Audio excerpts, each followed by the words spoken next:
أين نحن عن تاج الأذكار؟ تريدون تاج الأذكار؟ اتفقنا. تاج الأذكار سوف أخبركم به، وقد سبق في مناسبات، وأوصيكم جميعا نعمل به. ومن لم يستطع فليخرج ورقة وليكتب تاج الأذكار، يكفيه من كل ذكر إذا قصر. وهو في الصحيحين عن أبي هريرة عنه صلى الله عليه وسلم قال: من قال لا إله إلا الله وحده لا شريك له الملك وله الحمد وهو على كل شيء قدير في يوم 100 مرة، اسمع، كتبت له 100 حسنة ومحيت عنه 100 سيئة، وكانت له حرزا من الشيطان يوم ذلك حتى يمسي، وكانت له عدل 10 رقاب، ولم يأتي أحد بأفضل مما جاء به إلا رجل عمل بأكثر أو قال بأكثر مما قال أو عمل بأكثر ما عمل.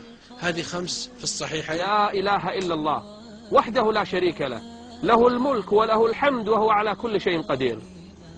هذا الذكر لو ذكرته كل يوم 100 مرة ما أجرك عند الله عز وجل.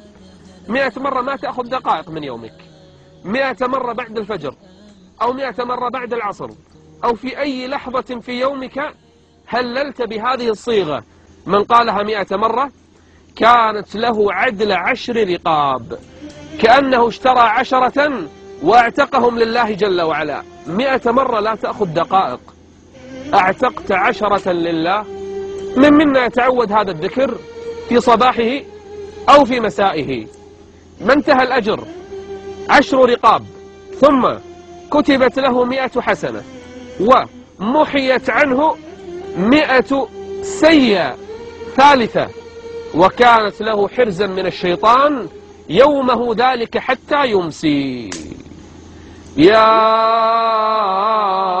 أيها الذين آمنوا